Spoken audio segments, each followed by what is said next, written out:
Hello everyone, welcome back to our new YouTube video in which we have Vidyarthi Bhaiya with us. So before even starting, Vidyarthi Bhaiya, please quickly introduce yourself in front of audience so that we do have a great conversation out there. Please. Thank you, Anshuman, and I'm pleased to have you here. And as my name is Vidyarthi Dubey, and currently I am being an educator of mathematics, and I have done my whole education in CBSE board, and I have completed my Bachelor of Education as well, and I have cleared some teaching eligibility test as well. So as of now, I am preparing for civil services examination. So that's a brief about me. Yes. So it means I'm talking to a future IAS in a sense. Sure. Okay, great. So, how do you start your journey in this communicational and spoken English thing? Because since you also mentioned that you come from CBSE, does CBSE help you there to speak this language very well? Look, it's all about the individual, particular students who is interested in, because it's not the matter of which board you belongs to or your background is from which particular language. It's all about your interest. If you are interested in, then you can excel through. So when I was in my class 10th, I was very much excited about delivering a speech and participating in different programs and going to the podium and delivering some concerns that going on in my schools. And I was always very much interested to discuss the issues with my friends, with my teachers as well. So my teachers once suggested me, you should be a good speaker if you will properly focus upon it. And I was quite interested in also because I love the appreciation that I got while I am delivering a speech and discussing any issues. People were appreciating me that you have delivered very well. So from that I got a kind of motivation that I would be a good speaker, and that is why I have also chosen the field of teaching as well. So with the interaction of students, I have lots of the conversation with parents, with teachers, with students as well. So my whole environment is like where I am expressing myself and understanding others as well, and interacting with diverse society, the students from diverse backgrounds. So it's all about my communication because it is the part and parcel of my life.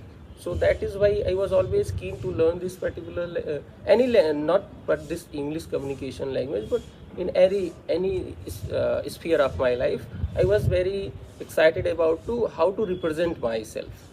So that is why I was always looking to learn the communicational skill from all the sphere of my life. Even I'm traveling, going somewhere or interacting with anyone, just I was focusing upon how he or she is delivering, how he or she is conveying to me, and if I got any new things, new skills from there, I always opted that. Yes. Got it. It means your learning curvature has not coming from the CBSE and any kind of board. You had learned a lot of things from the people by observing them, by being into the society, by your experience. You learned this thing, right? Or anything specific you did for this learning this. Especially, I'm talking about this language because if I talk about my experience, then I also learned with the same behavior from the people I have also never taken any kind of classes out there. Just by being into the people, by being of my experience, I learned this thing from my side. So is this the same thing for you, or you did something different like reading practice, writing practice, or listening native speakers? So what exactly you did for this? Actually, if you have a desire of learning any new things, you will find the way. Anywhere, if you will look, you will find what you are looking for. Correct. It depends on your intention. If you are looking specifically for learning a particular language, you will find it everywhere. While I was moving in the market, I was looking at the boards and the name plates, etc., and some instructions that has been mentioned in English, and I was like, okay, these things can be mentioned in this way. We can, and sometimes over the call or any messages that I have received, I also get some information from there, and I got the use of some specific words, how to use these things in my communication. And for that, I was also, one thing I would like to mention here, I was doing a lot of self-talk. That matters a lot, and that improved me a lot. And whenever I was alone, I talked to myself and I was expressing something in a way that I assume myself that I am standing in front of audience and I am telling to them and how they are observing me, and they are conveying, they are understanding what I am delivering or not. So means I make a imaginary classroom, imaginary I would say audience, and being a speaker, I was trying to explain the things, and I did a lot self practice rather than a group practice. But yes, later on when I realized let's expose myself with the different people, different personalities, so that helps a lot to me, and that also helped me in the sense of being a good listener, because as I think good listening is a very essential quality. If you want to be a good speaker, first be a good listener, because you know only when you can express the things properly, specifically when you will listen carefully to others, what the person is telling or what he is knowing or want to know from you. So listening is very essential. And yes, of course, reading that, adjust your tongue, because while you are learning a new language, it's all about the adjustment of your tongue. While you are speaking, you might get hesitated, your tongue is not correctly pronouncing what you want to pronounce, right? So it's all about your practice, how much you are practicing your reading habit. Reading habit will help you out to be a fluent, right? Doesn't matter how much you know, speaking comes only by speaking, right? We have heard this phrase, speaking comes by speaking.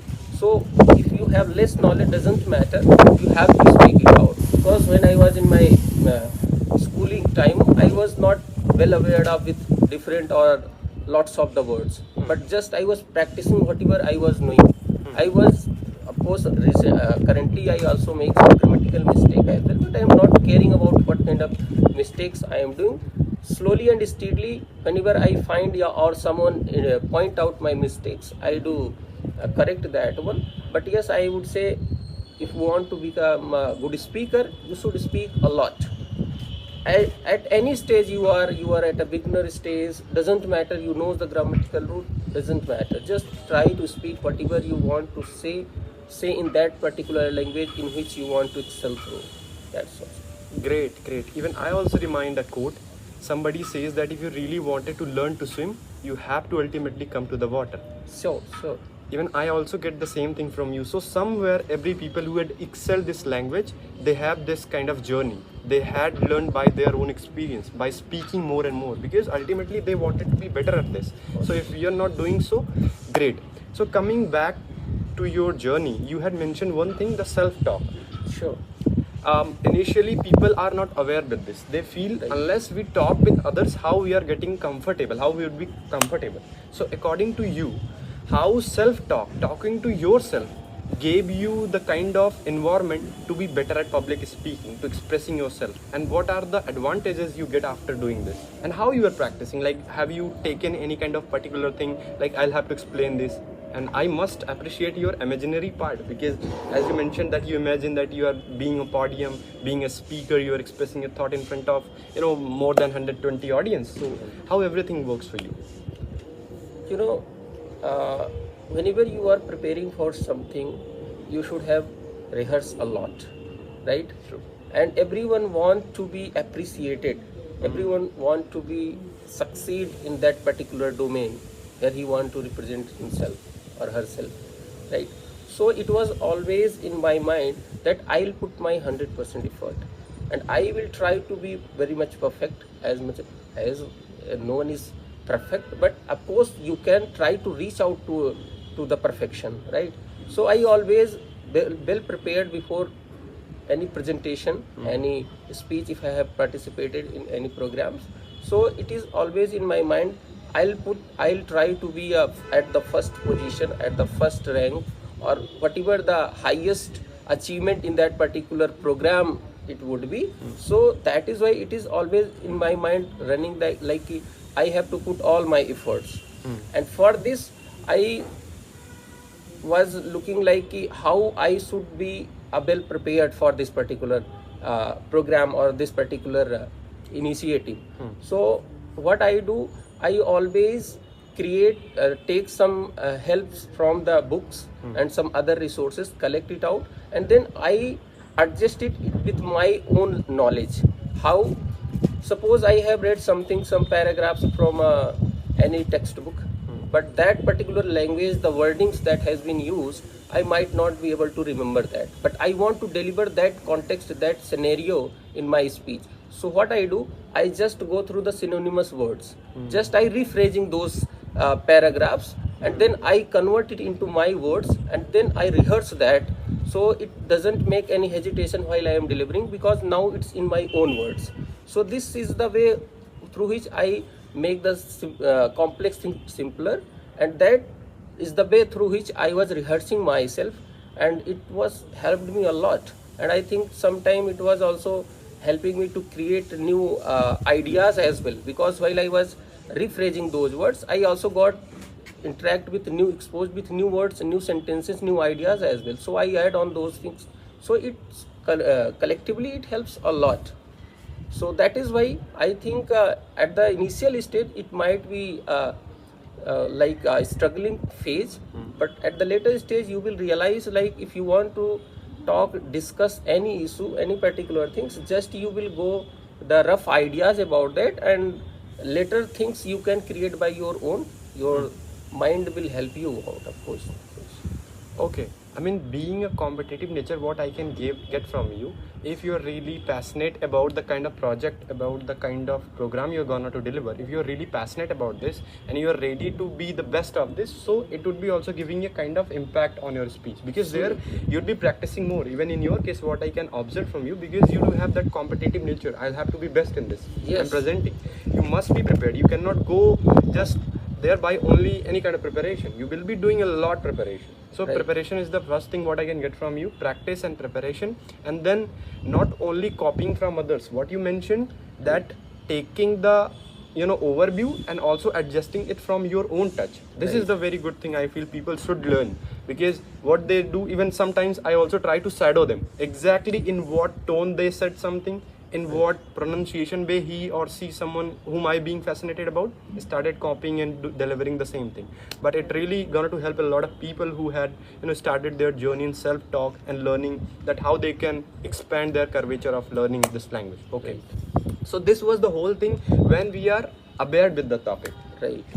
However, how do you deliver your speech or any kind of point of view once you're not aware with the topic? Suppose I just ask any question what you had not introduced before, even right. I had not talked with this. So how you gonna to deliver this? Because I feel unless we are onto the certain stage of a life, we are very much comfortable to deliver any kind of a speech which we are prepared with.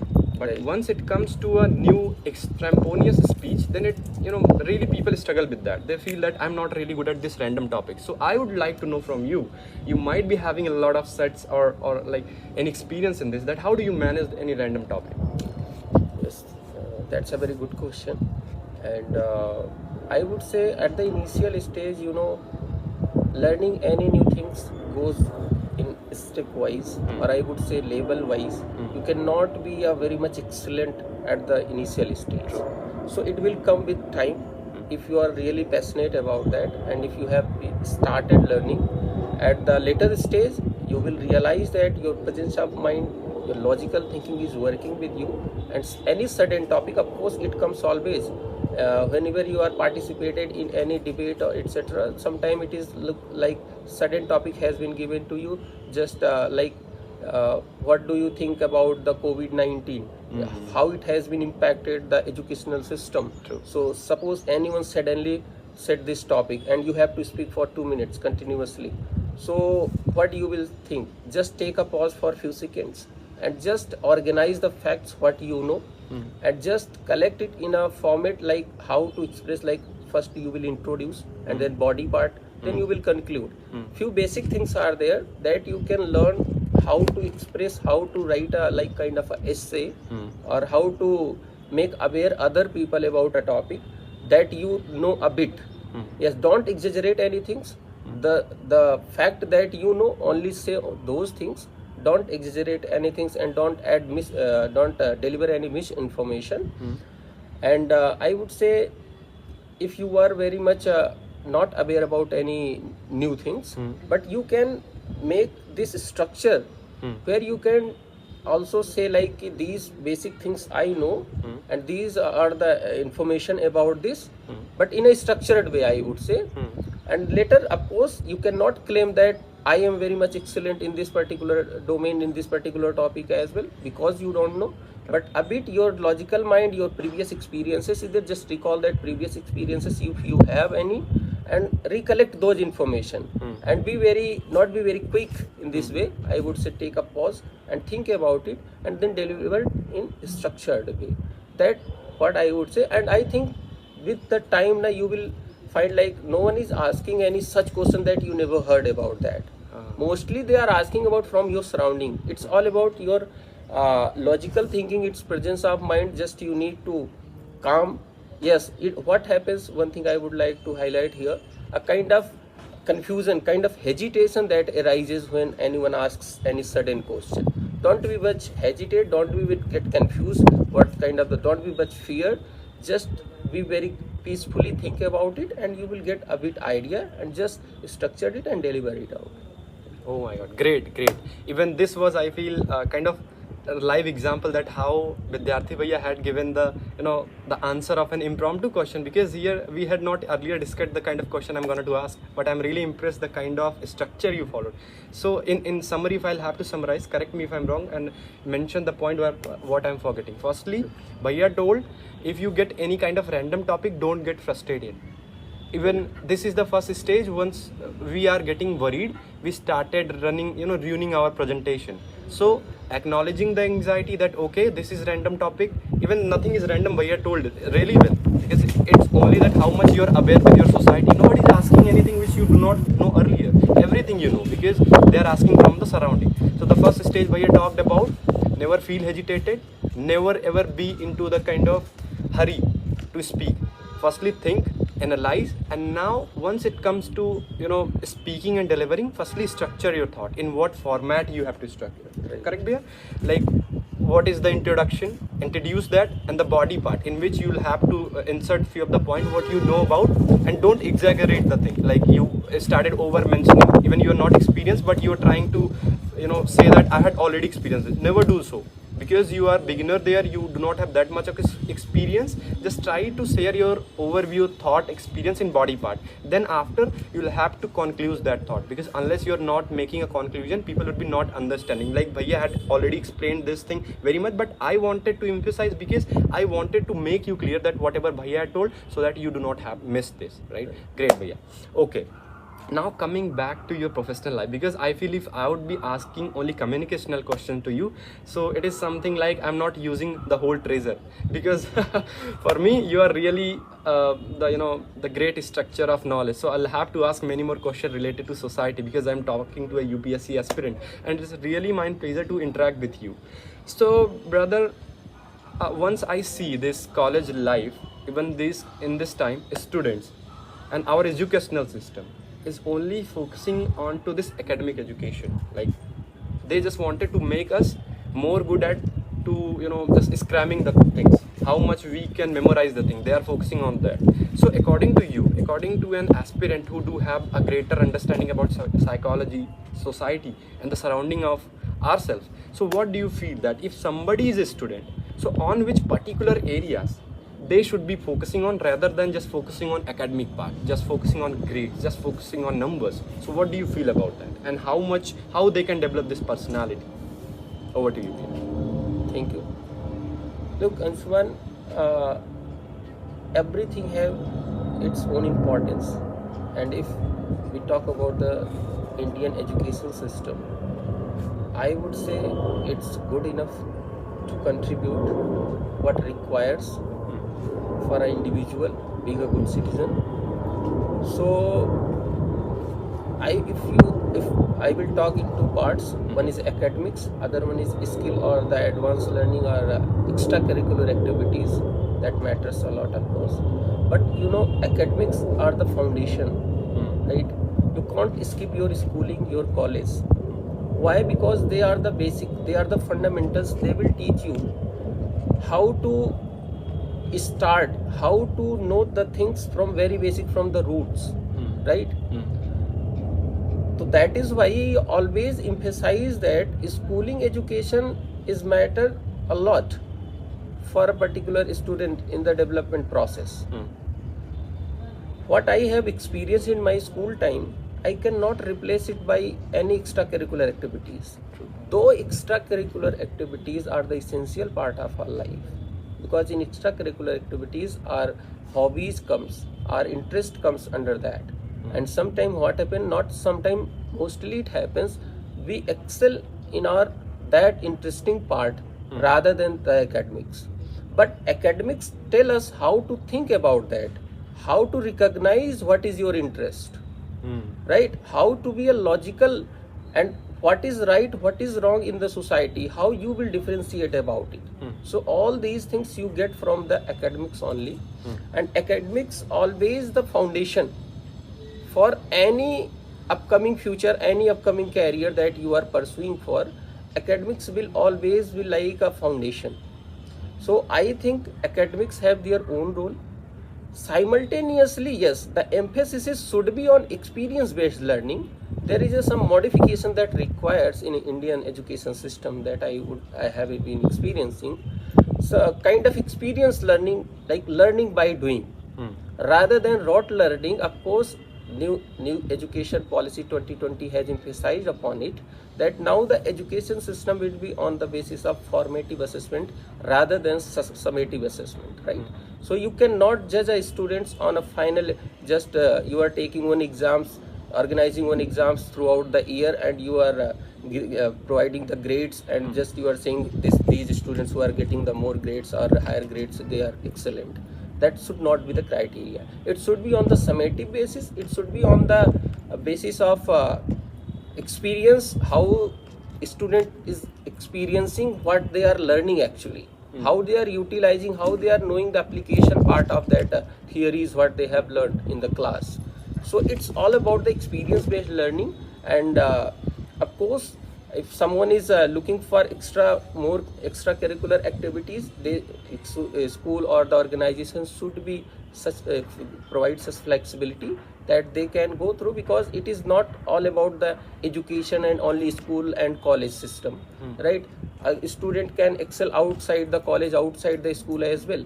So we cannot restrict ourselves only in the schooling system. One, I am unable to recall the name of one philosopher who he was Ivan Illich. He wrote a book called De-Schooling Society. In De-Schooling Society, what he explained, he said that school should be unrestricted. It shouldn't be restricted in a prescribed syllabus, in a prescribed curriculum. It should be open, and students, all efforts should be recognized. Suppose a student performing well in sports, but he's not good at maths, he's not good at their academics a lot, but then what happened at the end, when term end examination organized, he got failed. So it is recognized that he is not excellent student, he doesn't have the potential to do anything.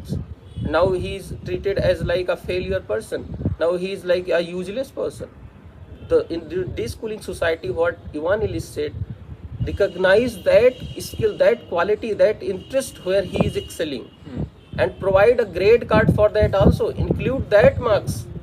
If he is best in, he is good in that particular area, why you are emphasizing him to learn the theories, learn any particular subject? School should be a place where interest of a student can be recognized, and that should be promoted accordingly. So that is why what I am saying, right, school should be a place where student can recognize his or her interest, right, in which subject he or she can perform well.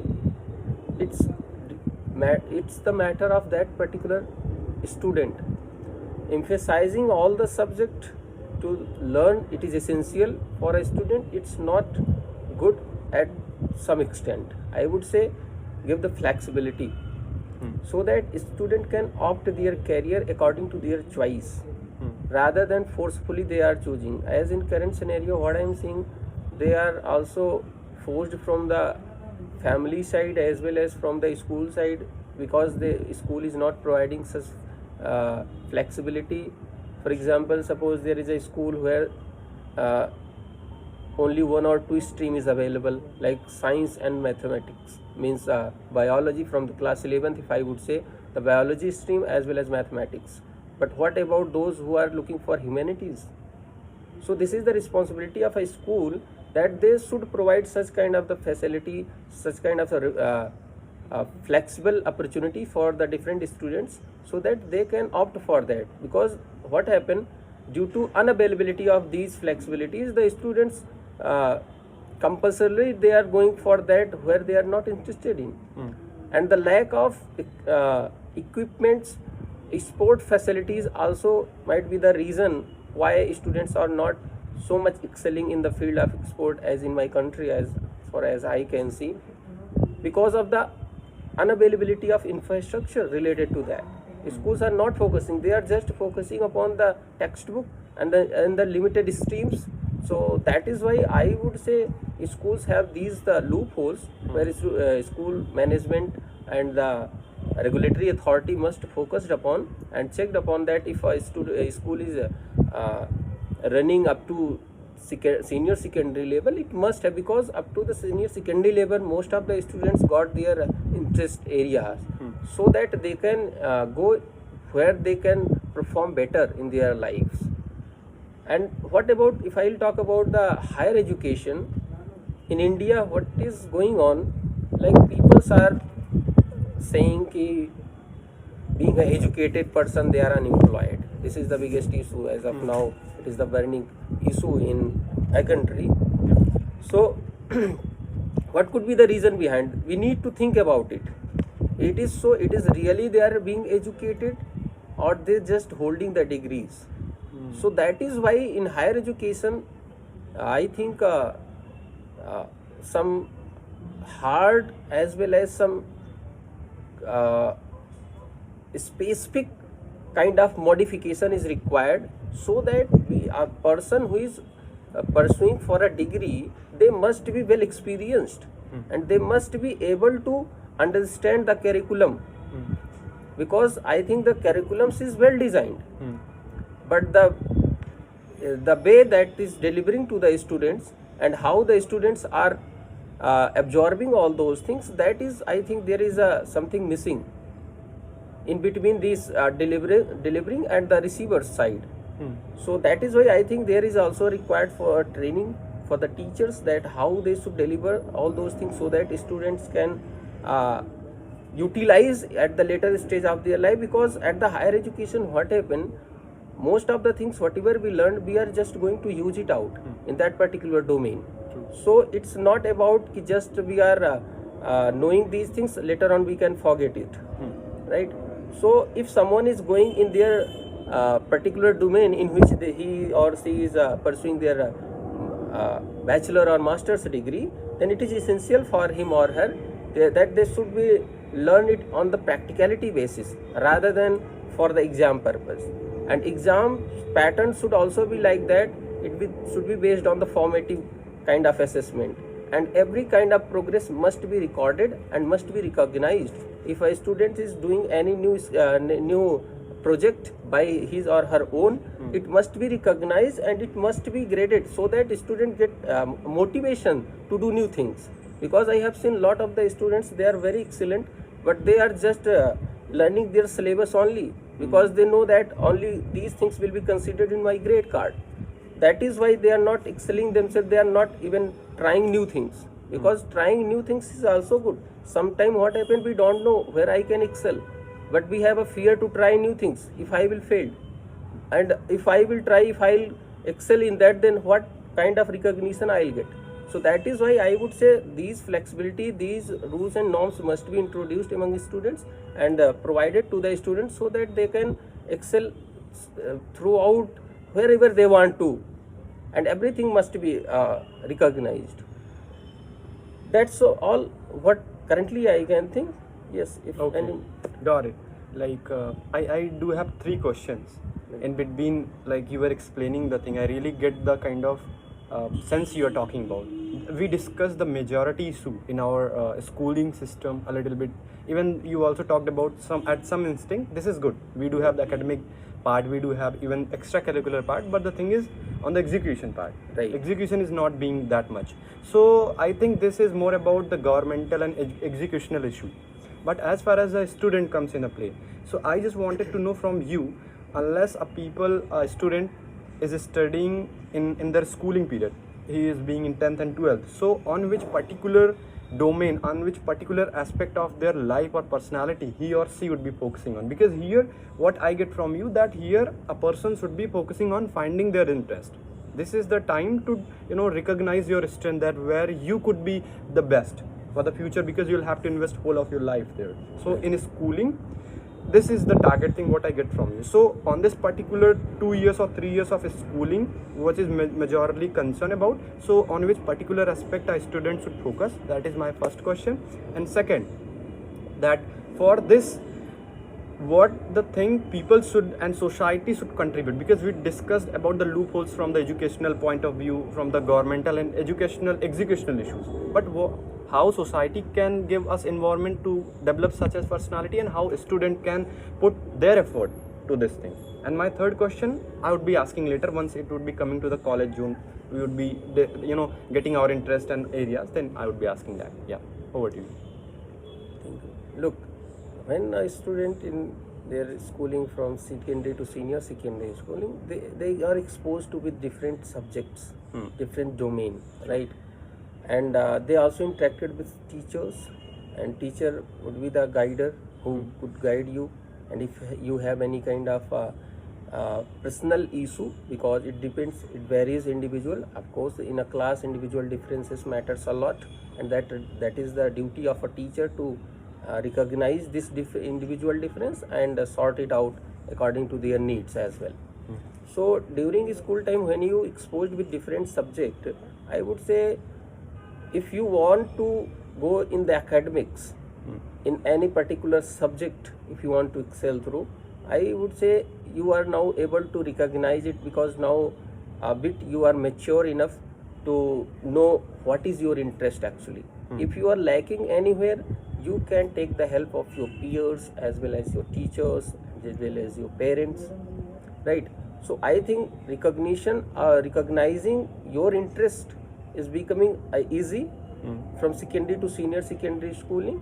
And once you recognize, then you should also take some suggestions from your elders as well. What happens, sometimes we don't know that we are currently thinking it's my interest, but at the later stage it might not be my interest anymore. So think a bit pros and cons as well.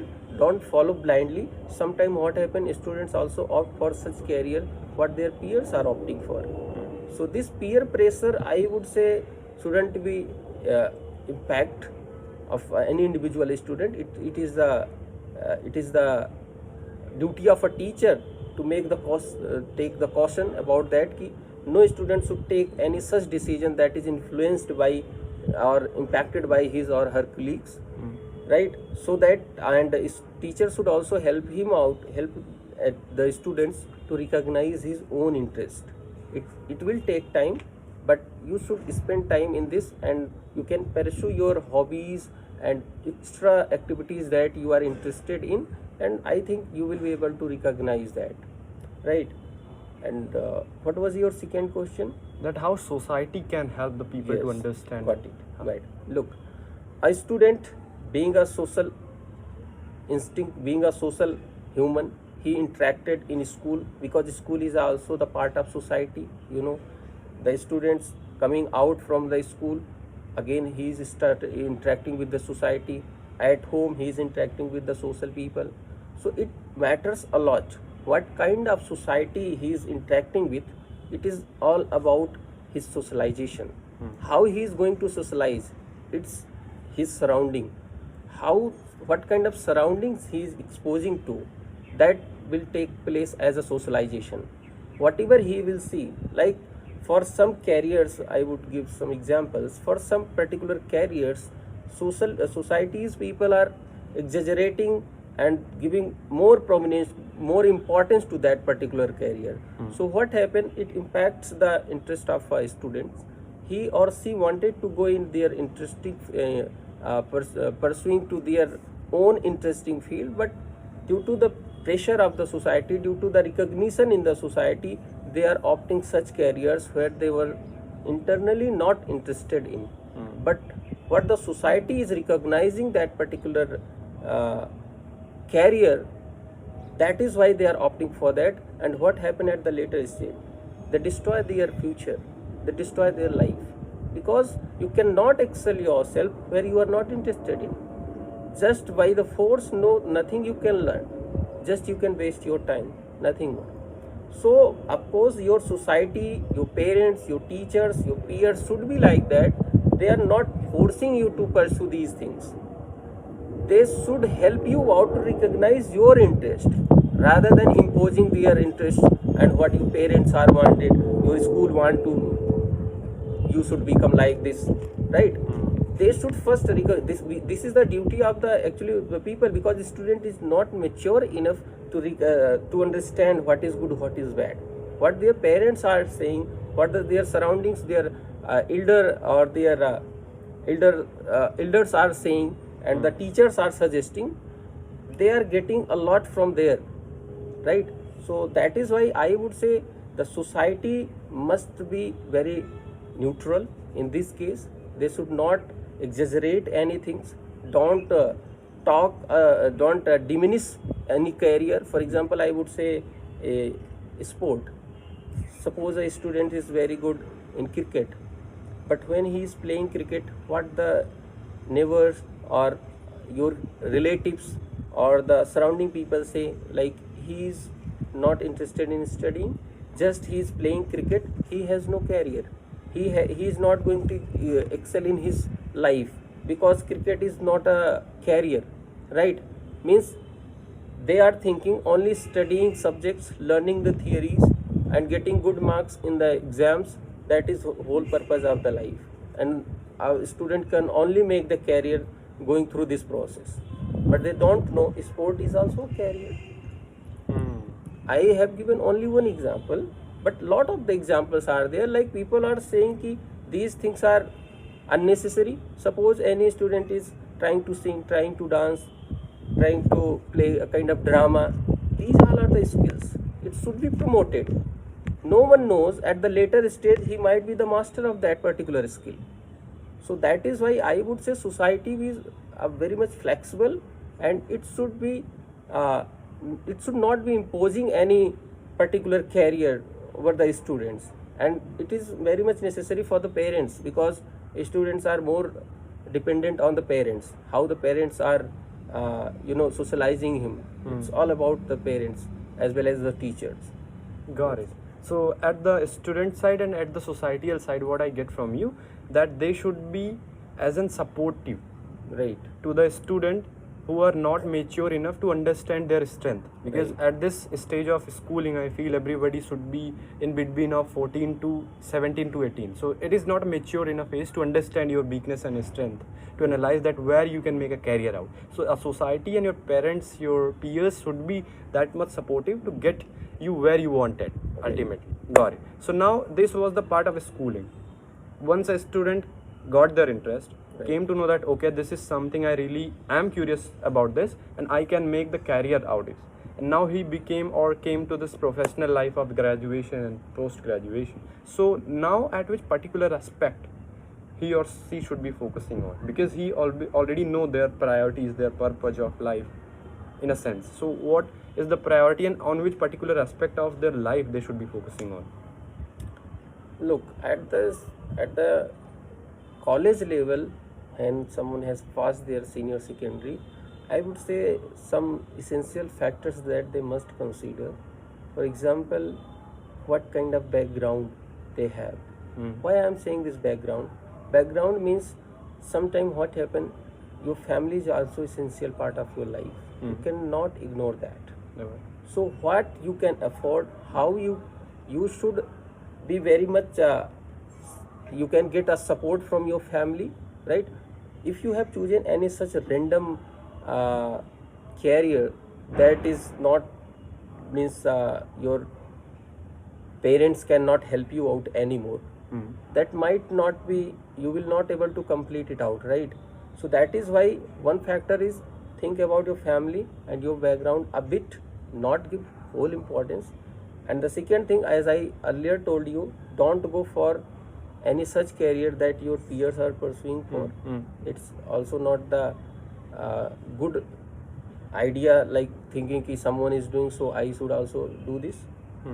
And the next thing is that what ultimately you want from your life, because from the higher education now you are in the second phase, I would say, and it is the last phase of education, or that for you are pursuing for, right? I think of course it is unended process, but academically I would say it is more of you have completed, now you are doing by your own. Right? So I think you should also think about that at the end of your life. At the end means at the fourth or last stage of your life, where you want to be, right? Because what career you are going to choose from your higher education, because you are entering into any degree program, it also indicates the domain, in which domain you are going to. It must be from your interest area.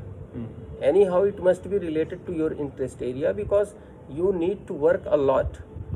At the higher education level, you have to give time, you have to spend a lot of the time, and you can only spend time where you are interested in, right? So take such decisions, and I think at this stage you are mature enough to think about it and take a right decision. And yes, this is the also time where you can innovate new things. You have lots of new ideas. You can introduce that ideas to the elders, to more knowledgeable person, interact with the faculty members, and you can expose with that ideas and ask if someone has done some past work over that, you can interact with that, and you can get exposure of that particular domain. So I think this is the part also that you must consider. And yes, of course, if we very much practical, then of course we also look about the financial aspect as well, because ultimately we need to survive over here. Only talking idealistic things is not the ultimate aim of our life, right? So if we being a realistic, so you should also focus upon it. What is your need? What would be your future need? According to that, you should also consider this factor as well, where you can do better, right? Yes, I think these are the considerable factors. Got it. You really explained this in a very good manner. If some student who are really being into their 11th and 12th doing their schooling, they do have a very good understanding that how they should be proceeding. So I feel as an elder brother, as an even peers, this is our responsibility as a citizen of this India. I thought I should discuss with you. That is why I imposed with this topic. Okay. Now coming across again to your communicational journey, because I feel mostly my audience belongs to this. So communicational aspect. So now, brother, let me know, Vidyarthi Bhaiya, that at this point of time where you are really great speaker, even I, half an hour more than we are talking, and the kind of fluency you are using, the kind of words, the pronunciation, grammatical thing, everything is being perfect. So everyone should be saying that you are a great speaker. Even you also mentioned that you get a lot of compliment from your teacher, professors, even your peers. So now what is your focus? Are you looking for really being at the next stage speaker, or you are looking up to a great communicator? Because both are quite different. Communication do not consist only speaking part. It comes with listening. It comes with your body language, non-verbal communication, gesture, posture, a lot of things. So what is your current goal in terms of your communicational, in terms of your personality aspect? Where do you look yourself in next to 5 years? A very difficult question that you have asked, I think, but let's simplify it. Look, I would say as of now I am not good at every aspect of speaking. That is why I need to work a lot, and I am working upon it, and I have learned a lot things from you as well, younger brother, and I am giving compliment for that, and I am pleased to have you with me, and I have interacted, and now I got the idea how to express the things in this way. So every time whenever I expose with new person, I get a new things, a bit new things, sometimes some repetitive things, but sometimes always a new things always I get, and I always incorporate all those things. So learning is a never ending process. Doesn't matter it is about communication, speaking, or etc., right? So of course I will be always updating myself, and as for the need, as I am pursuing for civil services examination, so I think here communication and being a good speaker both play a very crucial role, because I have to interact with the public as well when I will be into the service. So I think I have to communicate with the people, and I have to also speak at the larger platform as well. If the as I'll be in the service, then government will provide me such platform. So I am working upon both, and simultaneously wherever it is my habit to update myself, and I always be very active, and whenever new things, new skills and new information are coming from anywhere, especially that can help me out in my communication, so I always add it on. And I think in upcoming few years, if you such colleagues will be in touch with me, so of course I'll improve a lot, and I'll learn new things as well, and hoping for the some better future of yours and mine as well. Great, great. Again, you gave a very balanced answer. I'm really impressed. And if I can give you a simple word that, you know, synchronize with your name, I feel you are such a personality who are synchronizing with your name, because in your name also the Vidyarthi, the student, the learning process, never ending process, and I can get from you the whole perspective of the things coming from that sense that you are very open for new learning. Doesn't matter youngers, if you get some new thing, you are very ready to learn those things from your, you know, surrounding. Great. Okay, now I think I should switch the mode from communicational to a bit of UPSC interview, because I am really fascinated to, you know, watch the UPSC interview, and there I get a lot of questions like how the members, committee member ask. So I would be asking you can also give the answer in more professional, or in what manner you wanted to give. So suppose I'm your committee member, I am, you know, sitting onto that chair, and I'm asking to you that what are 2 or 3 characteristics Vidyarthi has paused in their self for being an UPSC aspirant? Why we should select you? Definitely my question is this. In single line, if I just ask you why I should select you as an IAS officer. In an interview, if somebody asks this question, so what you'd be trait or answer you'd be giving? If you have asked me this question in very short, I will answer it also in short. So first thing I would say, the qualities that I think I instill in myself, one is the patience, and the second one is I am a active learner. Being this service has the diverse areas connected with the particular service, so I am always interested in exposing myself with diversity. So I think this might be also a considerable factor. And the third thing that I would say is not a very good, but a good communicator. I can communicate, I can help the public what they requires, and I can definitely try to solve their problems in a quick way. Why I am saying in a quick way have I done? Yes, of course, in my schooling time I have worked with an NGO, and I have there dealt with some social issues, and where I have done a bit similar things. So that is why where I have also found this my skill. So I think these are the considerable factors that I would say. Okay. And if any weaknesses for what you, I mean, we should not select you. Do you have any weaknesses out there? No, I would say I have some weaknesses, but that not be hindering my selection. I can say, for example, yes, I am always connected with the academics and learning things, interacting with the students, reading and writing. But one thing that I have worked a lot, but still I am not improved, that is my handwriting. Of course, it is legible, you can read it, but it is up to the mark. I myself am not satisfied with my handwriting. This one weakness that I consider. And the other one is like the singing. Though I listen music and I want to sing it, but here I feel like I am failing. So being this is my hobby to listen music, but not able to. So I think these are the mistakes. However, in personality, you don't feel any weaknesses, so that people should not select you as an IAS officer. In your personality, what do you feel? Like, you do you have any weaknesses for what you are not being selected? No, I don't think so. I don't think so. If is there any pointing out by the our seniors, I will of course correct it within a limited time.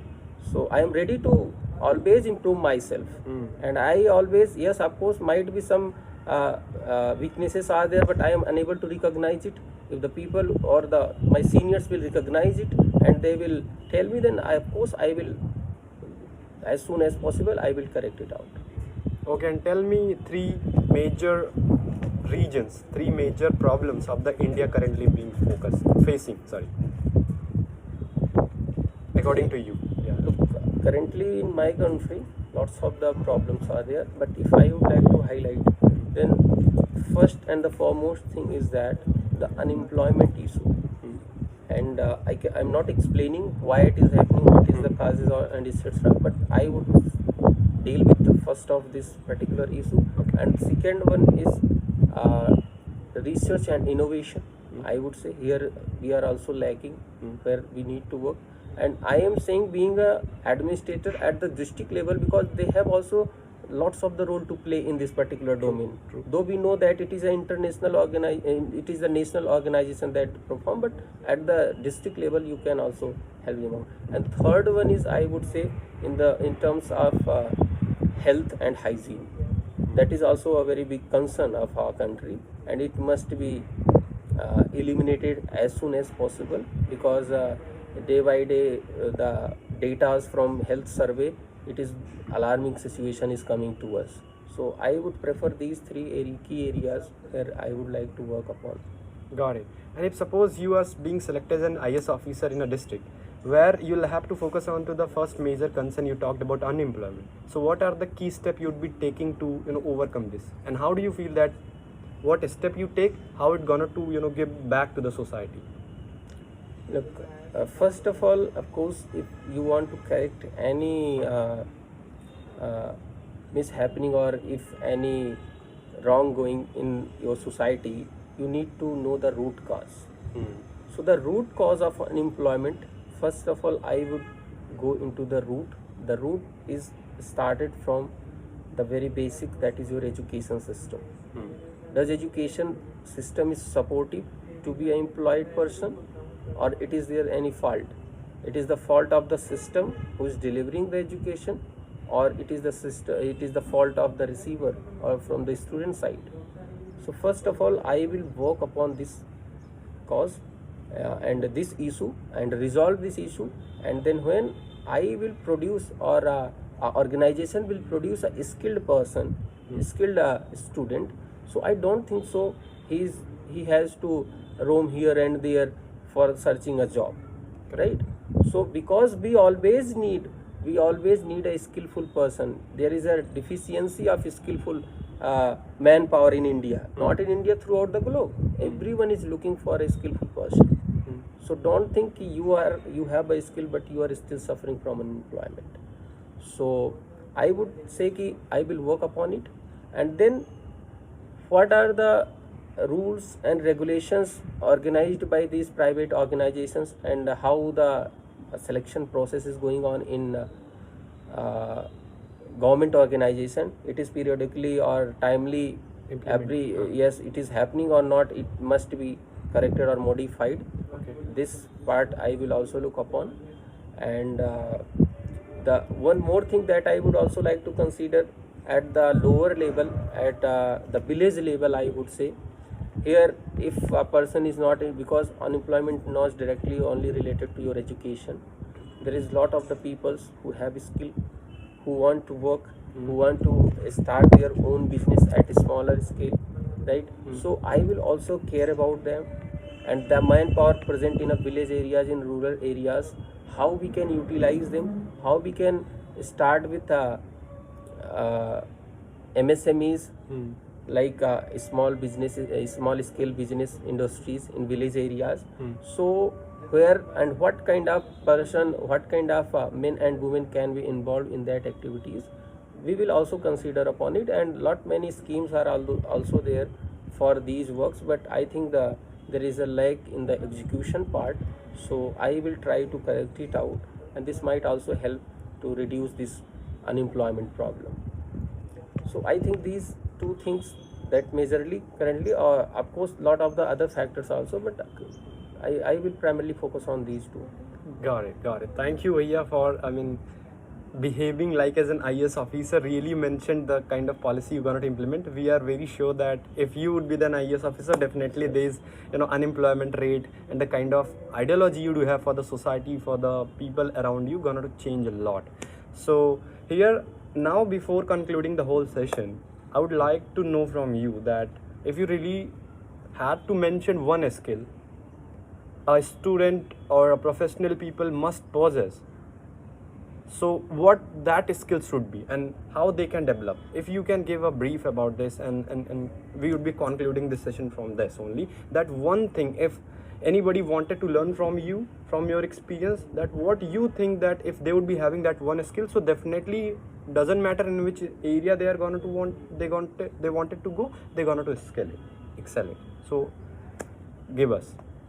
The one thing that I would like to mention, there is no shortcut in life. True. Don't try for shortcuts. Good things always take times. So have patience. And if you have believe on yourself, you can excel in any particular domain where you want to be. So I would say holding patience and consistency with passion. If you are going in any particular domain, just continue. Might be the chances are there, as of now you are feeling like I am not getting anything, you are losing your hope.